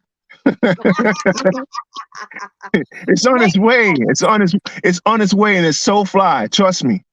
I ain't playing very, out here. It's on very its way, designed and ready. all right. Jeff, how do you deal with naysayers or haters if you have any? See, my thing's different from Cooley's. My thing is like I'm a very polarizing figure where I'm just gonna be real because I'm close with Cooley, so I'm gonna talk shit. I feel like with Cooley's got like he's got swag. Cooley's like this half British, half Jamaican dude. You know, like people are legitimate fans of Cooley, right? So when they see me, it's like, who the fuck is this little fucking photographer guy, right? Because me and Cooley, we have the same confidence. The thing is, Cooley's an artist and a singer. I'm a motherfucker taking photos. So the haters that I get are people that are trying to do what I do. I get a lot of photographer people like talking shit, and it boggles my mind because I support photographers, man. Like you can ask any photographer, man. I always say amazing photos, like this girl Jenna, Momentary Time. Like when she first started, I was like, "Yo, your shit's dope," and now she's blown up, and we're still texting like, "Yo, your shit's sick." Um, Sean McCracken, amazing photographer. I sent him a box of free clothes. He didn't even ask. I'm like, "Yo," I always respected his work. The Fortunate Youth photographer Mike Denham. I actually saw him at Cali Vibes, and he always like I feel like he thought I would say something bad, and I'm like, dude, I love your work, man. So I think the people that say weird things about me are the people that compete with my art, and I feel what I'm trying to understand how to react to that. You know what I mean? I Mm. can't necessarily get physical and beat the shit out of them, but I'm not trying to lose my job as a fucking teacher. But at the same time, you know, But the irony is that a lot of artists, like reggae artists, they love my style and they love my confidence. Where I feel like the haters I got are people that are just like me, photographers that, you know, just step out of your shell, man. Like just take the risk. Like, so I'm sorry, I'm living my best life. But I don't. Something happened this last summer. I didn't even respond to it. The shit just fizzled out. And I think the people that were saying bad things feel pretty foolish right now. Because when you say stupid shit, the truth always comes out. And I think that's what I'm learning is to just, like you said, Coolie and Sunshine, I'm just shutting my mouth and just, my work speaks for itself, man. You know what I For mean? sure. And, Fact. he's mean and he's a jerk. It's like, dude, focus on your own shit, man. You know? You know what? Battle me with your art. Like, if you're so good, bro, like, put out a video. You know, like, I'll fucking like it. I'll take the Facebook and I'll fucking like it. Oh, but I heard a thing and the thing. It's like, dude, go play on your computer. Post some more bullshit. And, at the end of the day, I'm working with your favorite bands. And it's like, that's how I fucking react. It's like, success is my best revenge. And honestly, bro, like, I do believe in the reggae peace and love shit. And I think the people that meet me in real life are like, holy shit, like, he's actually pretty chill. And he's pretty funny. Like, I don't do this whole, like, one band member's girlfriend was saying I'm, like, grabbing boobies and shit. It's like, who even thinks of shit like that? Like, come on, dude. You going around like, all right, bro. You squeezing the tatas over there, Jeffy? Is that what you doing? I'm actually opposite. Like, I turn into a cool guy. Like, I walk around not talking to girls, so they think I'm, like, cool. Like, who is this guy? Mysterious. And it kind of works. But, I wanted to mention really quickly before we move on. I think it is important to just don't ever give the haters any attention because that's what they're seeking. They're seeking a response from you. They want to upset you. They want to bring out things to make you seem, ugly or whatever they're trying to make you seem. And like, just do not, that's what I've learned to do over the years because being a woman musician comes with all kinds of great and amazing compliments and a lot of disrespect as well. And I used to want to reply to everybody that had things to say about me. And then I just stopped reading the comments because it was getting in my head and I could use that energy towards more positive and productive. Facts. So I think that's very important for everybody to take with them, even in life, even if you're not a musician or an artist, just in life, ignore the negativity and you don't know what those people are going through. And they're probably like suffering or like hating themselves and trying to live vicariously through, you. So can I say something? Go ahead. I'm looking at comments. Daniel says, did you ever feel a kind of way about a particular venue you booked? And I want to brag about this to you guys. Like, Coolie, you got to hear this fucking But story. where are you seeing the comments? How comes I don't see any comments? You go to chat, and then there's chat and comments. And then you got to do it from your phone. So at the bottom, there's a chat. Oh, wow. And then, see, that's what happens when you're tech savvy, baby. So, no, listen to the story. So I want to answer Daniel's question. I hate regular shit. Like, I'm like, oh, I book at this venue. Like, that's boring to me. So let me tell you what happened in 2016. I was working kind of like I'm working with you, Coolie, like a lot. Yeah. I was shooting a movie with Angelo Fishbone. Dude, we were attached to the hip. I was seeing this dude like every weekend in between Fishbone shows. Our effort ended up getting us into 4 film festivals. We were very accomplished with that. But in the meantime, I'm like, yo, let's do some shows. So one show we did, I don't know how I pulled this shit off. It was Angelo Fishbone and the Wu-Tang Clan, but it wasn't like a show at a venue. It was an illegal show.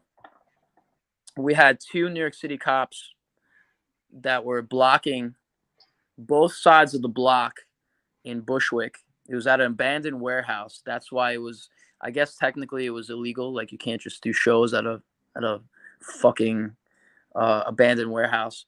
But we had 2 cops block off each side. Through word of mouth, we had 818 people go through the door. And we had Roots of Creation, we had Wu-Tang Clan, we had Angelo Fishbone. We had DJ Unite from the Slightly Stupid crew. He was DJing. Oh, we had DJ Premier. DJ Premier of Gangstar Crew showed up at 3 in the morning. He DJ'd from 3 to 5 in the morning. Wow. It was like a movie, dude. It was a fucking movie. And the Did you fact film that it? now listen, DJ's Premier's rates are like in the 15, 20, 30,000 range. He did it for a much lower rate because he's like, this sounds pretty cool. I'm gonna do a abandoned warehouse show with the dude from Fishbone and Wu-Tang. Count me in. And that was Did you film it?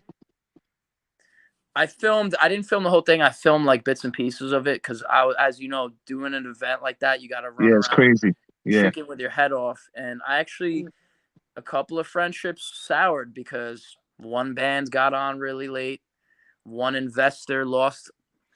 This one guy lost like 2-3 grand, and he like, I don't want to work with you anymore. It's like, dude, you don't just expect to make 100 grand the first time you fucking work with somebody. But that's a whole convo in itself. But yes, to answer the question, I'll never forget that night. Like, holy shit. I had to literally pay Wu-Tang in cash because so I had to sit in my car. It took 45 minutes to count out $24,000, 20, 40, 60, 80, 100, 20, 40, 60, 82, 45 minutes. I'm in my fucking car. I had to get the money from the bar to pay because like I had PayPal, from the ticket sales or Eventbrite or whatever. But I had to wait. I'm like, I can't pay you at 11 p.m. I had to wait till 3 in the morning to get enough cash from the bar. It was crazy, dude. But yeah, we ended up pulling it off. Wow. At the end of the day, everyone left, and DJ Unite from Slightly Stupid crew, it was 5 in the morning. The sun was coming up, and we went to get a New York bagel. And I'll never forget sitting with this San Diego dude, this San Diego vinyl DJ, who's going out now. His girlfriend's Mama Troy from Sublime. He's dating, the widow. They've been dating for a few years now. So shout out to DJ Unite. But I'll never forget sitting in a bagel place at 6 in the morning with this San Diego guy having an authentic New York City breakfast. We're eating bagels going, so we just had Wu-Tang. And we just had DJ Premier like casually hang out with us as we eat the fucking bagel. Bam! That setting, place, time, everything. We got the story. What were you wearing though? Were you wearing like a tuxedo and some like? No, just a t-shirt and shorts, man. I'm just fucking with you. I'm just fucking with you. All right. You guys are here on the Sunshine Show with the one and only Jeff Pliskin of Raise Fist Propaganda and Coolie Ranx of the Pilfers. If you Yeah, already following Coolie Ranx, the Pilfers, Jeffro, or Raise Fist Propaganda, make sure to go and do that today. Coolie, what do you have going on in the near future that we can promote for you right now? Well, in the near future, I have a few singles that are about to drop. I got an album it's called Days Gone By, so I'm gonna be dropping singles off of that. That should be coming out. Well, finish dropping about 4 other singles or 3 other singles by the end of November, maybe sooner. And it's called Coolie Ranx? Coolie Ranx? No, it's called Days Gone By. The whole project is called Days Gone By. It reflects on. It's not solo. Yeah, it's a solo. So it's Coolie Ranx, Days Gone By. Yeah, Coolie Ranx, Days Gone By. It's a reflection of who I used to be before I came into the ska world. Oh shit. Yeah, man. And how do you keep your rewind? How do you keep your work ethic so legit? It's natural. So you just if you just live in your truth and you're writing your truth, it's not even work. It's just putting pen to paper and speaking the truth. So there's no fantasy. I could write fantasy tracks for other artists, if they need that to be done, if that's what they're writing about. But myself is generally authentic music and stuff, life experiences and life lessons, and I mean, I've been to hell and back, like literally. So I just reflect on good times, bad times, ups, downs, lows, and mellows. Yeah, it's easy. It's easy to write. Very nice. It really is. Yeah. Yeah. All right, I mean, guys. I think it's as an artist, right? You should be able to touch people, right? Touch, move, and what's it? Touch, move, and feel. I forgot the word, but you're supposed to be able to connect with the people of who you're speaking to. And most people, if they're listening, it may reflect some aspect of their life. So that's how the songs stay poignant and current. Everybody Very goes through the same shit. It's just a different skin color. Everybody goes through a lot of the same bullshit. You know, they try to make it seem like it's a color thing. It's just a life. It's a life thing. Everybody's got the same life. Some have more money, some have less money, and whatever you do with the money it reflects on whatever it is. You know who you are. So we're all the same, and until we get that, there'll be this inner fighting. But I've lived amongst several worlds, and I see it's the same shit. well Yeah, spoken by the one and only Coolie Ranx superstar. yeah. Artists. Nah, I want to tell you a Coolie Rank story. Oh, you I got think I more. said You got more stories for us, Jeff. Okay, we've been going long and strong for an Coolie. hour and a half. So, but go Oh, I'm ahead. sorry. I think What, she wants to go to. she's trying to hang I, up on us? I think she got Unbelievable. shit to do. Unbelievable. No, no, Got to no. hang out with the pig, dude. No, we're good. The pig's in the closet. Go ahead and I tell saw your I saw you do some tats today. those. Well, no, I have a. Oh, shit. You tatted your lip? Yeah, I Well, saw that today. it says killer because I'm a killer. Killer on the base. I just a joke tattoo. I've had it for a while. I was just resharing some old stuff, but yeah, I got it. My Oh, best friend, one of my favorite songs is "Psycho Killer" by Talking Heads. So my best friend got Psycho, and I got Killer because why not? oh. um, Jeff, what story did you want to tell? I feel like for artists that you gotta be yourself. Like when you succeed most when you're yourself. Um, and I feel like with Cooley, speaking from an outside perspective, right? Because like just like I like to hear from other people how I act. I feel like I see Cooley like there's a benefit show like in 2018. It was like 5 years ago in the park, right? So like in the middle of the park, Jimmy G, he had like surgery or something, the singer Murphy's Law. So there's like hundreds, if not over 1,000 people in this park to support this dude. And, I'm walking around, I'm taking pictures in the mosh pit, by the trees. And, in this park, obviously there's green benches in the park. And lo and behold, I go to the back where the benches are, and I see this dude, Coolie Ranks, like sitting not on the bench, but on top of the bench. Like, when you sit on top of like the bench. And he's just like watching from afar. And I think that's like super authentic. That's like he's giving respect. He didn't even care about being noticed, like, yo, look at me. He's more like, I'm gonna just watch this shit from all the way in the back on this bench because I am punk rock and this is my shit. And that's how I saw it. And I think Cooley's successful because people recognize that shit, man. They see, you know, Cooley doesn't do shit for the likes either, man. He does it because it's coming from an honest, authentic place. And that's another thing I recommend, man. And I think it's kind of hard these days with the TikToks and everyone's trying to Mhm. get likes. I feel very fortunate growing up in the 90s where you actually had to like do everything without the internet. You had to pass out flyers. You had to, hey, this is my CD. You can't just click Spotify. You have to actually take the CD, put it in the car or the CD player and listen to it. Work ethic shit.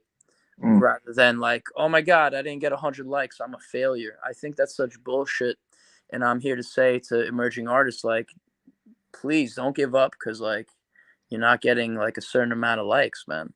You'll become famous just by people feeling your energy. Facts. I'm telling you, man. Facts. That's why my shit will never die, bro. I don't give a fuck, dude. Well You know? said, Jeff. Or Well, Coolies. Coolies is like, that's like classic shit. Like I've been I listened to Coolie songs from 20 years ago. That shit will never fucking be out of style, dude. And shout out to Gary Dredd. Like if you have style as an artist, that's how you, and that's Sunshine. I feel like that's why you're at where you're at, because you got style. You know, thank I you. can't really pinpoint what it is, but you got your little, you know, your yo-yo-yos and your little thing, but it's no one does what you do. Like there are plenty of podcasters out there, but oh, that Sunshine girl has her own style. So once you get your own style, there's no stopping you. It's like taking off on a fucking rocket, bro. I think it's the pig. It may be the pig, you know, or maybe he's just like you know, an extra accessory. But yeah, it's very important to Bye, have Corey. your own style and be authentic, like you said. All right, let's see one more question from Daniel. How do you feel that algorithm is changing the industry? Where's Coolie? He left. I think the algorithm. It's just, you know, it's a matter of how you want to do art. You can either do art like, are you trying to be the most seen? Then yeah, you got to try to get the algorithm. But if you're trying to cement a legacy, like I think that who cares? Like if you have a catalog, look at someone like Slightly Stupid or Sublime. They have a catalog of epic albums. Who cares how many likes Slightly Stupid gets? Like people already know them as they're defined by their catalog. So if you put out like a nice catalog of art, whether it's photography or music, you're asking the wrong guy. I don't give a fuck about the algorithm. I think it's like, I believe in just being your true self and showing people, you know, in New York, man, there's so many people competing with each other to be something. That's why, like, you know, if you make it, they say you make it in New York, you can make it anywhere, because there's a certain like swag that I have and Cooley has. I feel it's because we're from New York. When I go to Cali, people feel my energy. Like, yo, you're not from around here. You're a little. They can feel the. You know what I mean?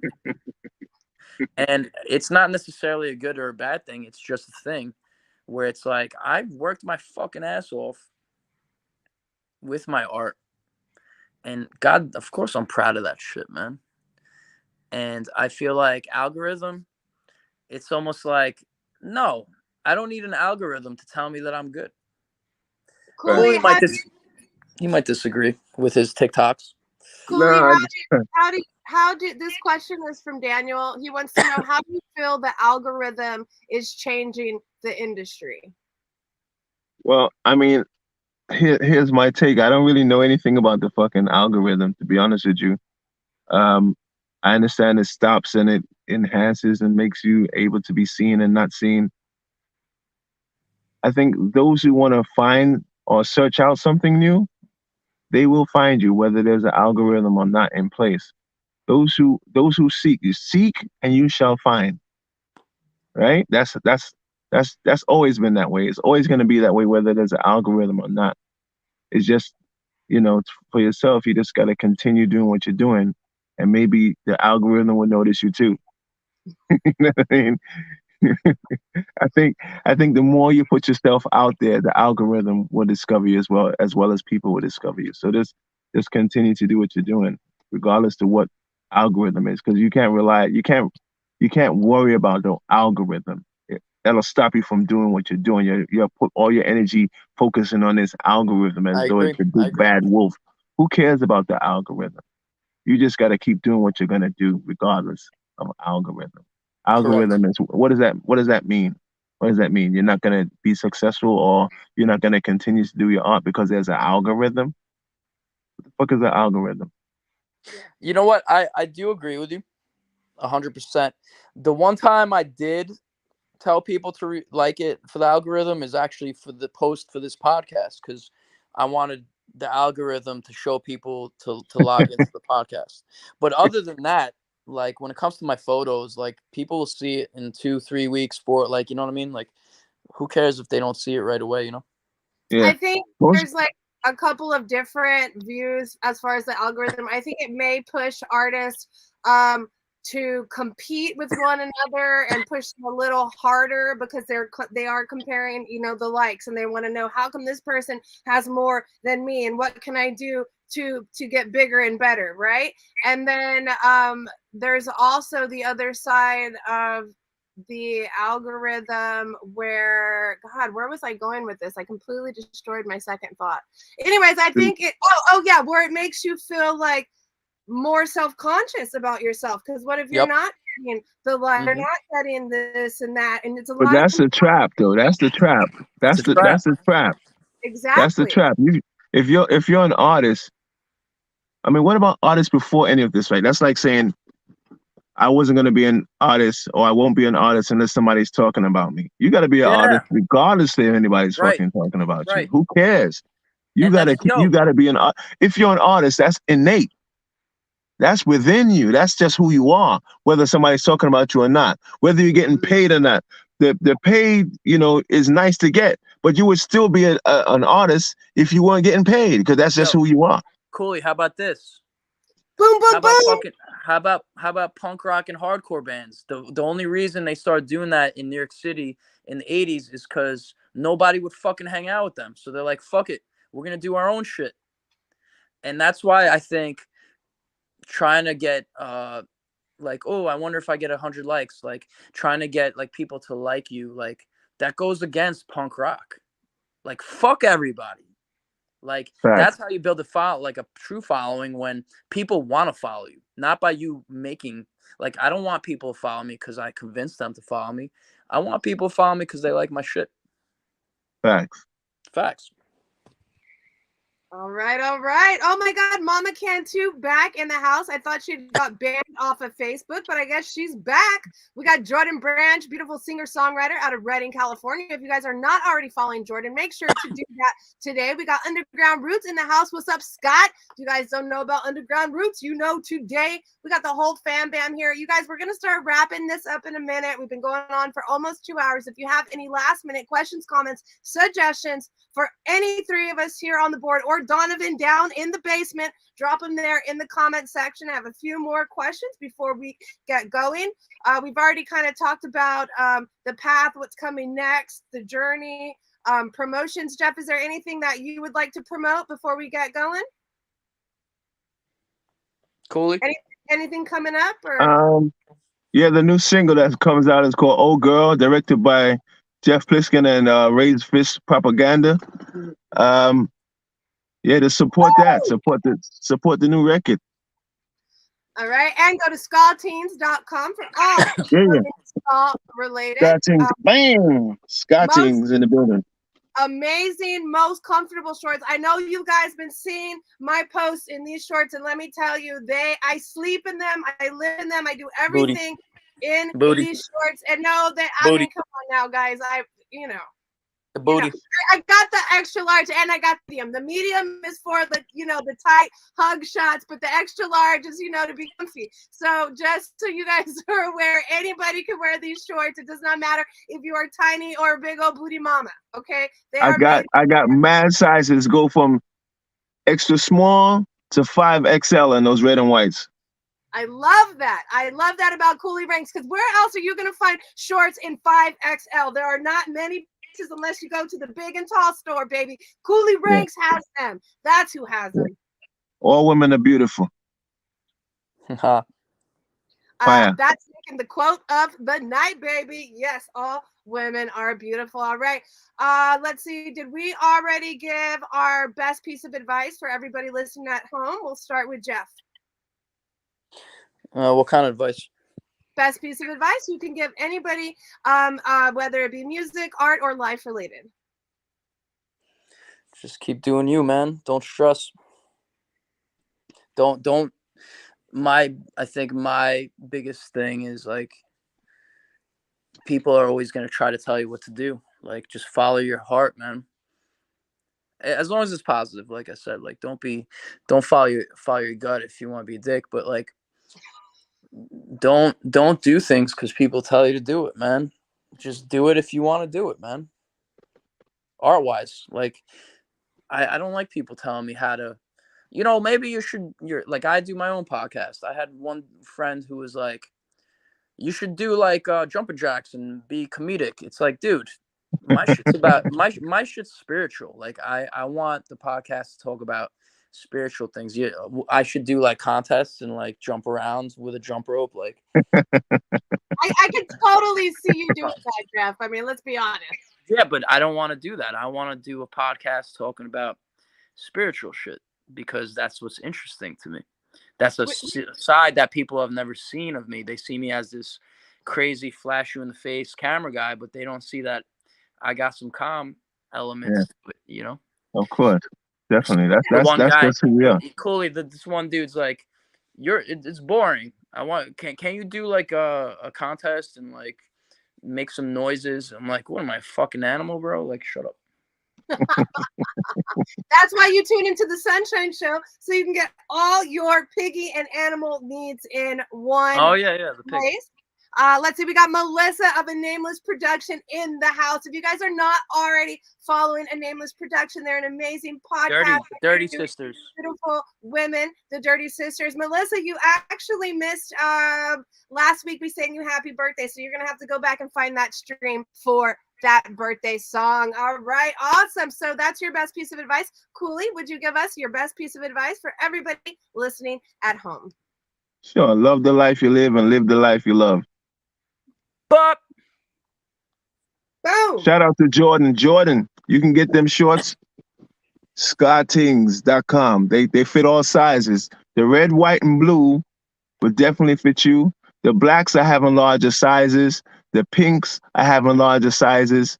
The blacks are running out from all the lower sizes, the smaller sizes. So I got you. I got you, Jordan. I got you. And I got some new ones for you, Jordan. So just check the site. By May, you'll see a whole slew of new things. Shirts, the whole bang, boom. Hats, boom, boom, boom. Yo, you should do pink, dude. I got pink. What you mean? Are we all you back? Got all pink? Yeah. Well, Sunshine got the pink. Oh, you ain't see it? You ain't see it? I see a bunch. She models your shit, man. I love Sunshine. Yo, so Coolie, thank you for taking my model. I love you, guys. Huh? Thank you for taking my model, bro. What's your model? Your model? Yo, I appreciate you. Didn't I tell you I appreciate you? Did I tell you I appreciate you? You're the fucking man. I'm just fishing for compliments, bro. I told you, man. I appreciate you. Let me promote this. I promised my boy Aaron. I got a vinyl coming out. Okay. It's the test press. My boy Aaron from Butterbrain Angelo Fishbone. Nice. It took a fucking year to make this vinyl record, okay, and it's dropping in June. We got 100 vinyls, and the first record I ever put out was Half Pint and Fortunate Youth. Wow. Oh yeah, we flew out Half Pint from Jamaica, and I paid him like a few $100s for like a half an hour session, and we put this shit out, man. We almost sold out all the Fortunate Youth vinyls. So that was a good business deal. I got all the vinyls to sell, and Fortunate Youth makes all the money on the digital. And my voice is at the beginning of the song. I say, you are now listening to the sounds of Fortunate Youth and Half Pint. It's on Spotify, and it's called Young and Innocent by Fortunate Youth and Half Pint. Scott, you came in a little bit. You came in a little bit late, Scott. We gave Sunshine her flowers. Definitely, we gave Sunshine her flowers. We know she supports everybody. And we totally appreciate Sunshine. We're not here just to be talking about ourselves. We definitely gave Sunshine her flowers. We love Sunshine. Street. I love you guys. You actually are two of my favorite individuals on the planet, and I'm not just saying that because you're here on the show today. We actually do work a lot together, and I appreciate both of you so very much. So it goes both ways. Thank you, Sunshine. Somebody else is saying something too behind I'm checking these comments now. I'm sorry I'm late on the whole technology thing. Jordan, I never asked for one thing in return. Sunshine, you're a fucking gem. Goddamn right. Okay, you guys are gonna make Sunshine. Wait, why don't you promote what you're doing, Sunshine, with Jordan Branch and that's Chris big. Bowen? Well, that's a big secret right Oh, now. never mind. I take it back. Nothing's going on.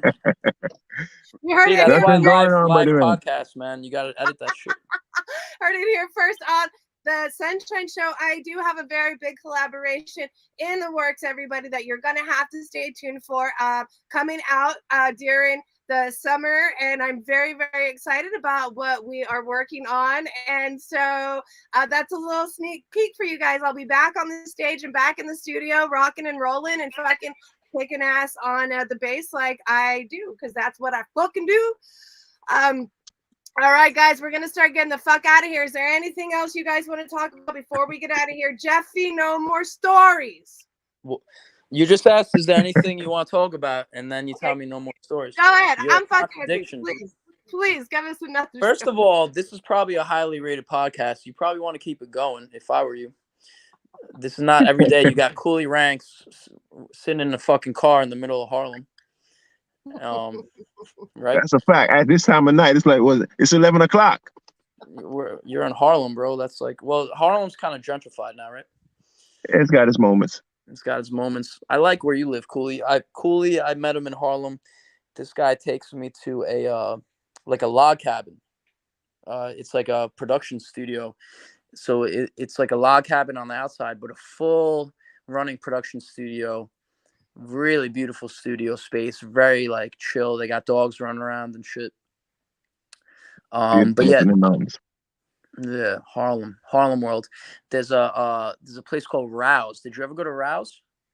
Are you kidding me, bro? Rouse in Harlem, dude. It's like a nice Italian place right next to Central Park. It's dude, it's like the best. I went with my boy Brian Greenspoon, Spoonie. He used to be like one of the head dudes from VP Records.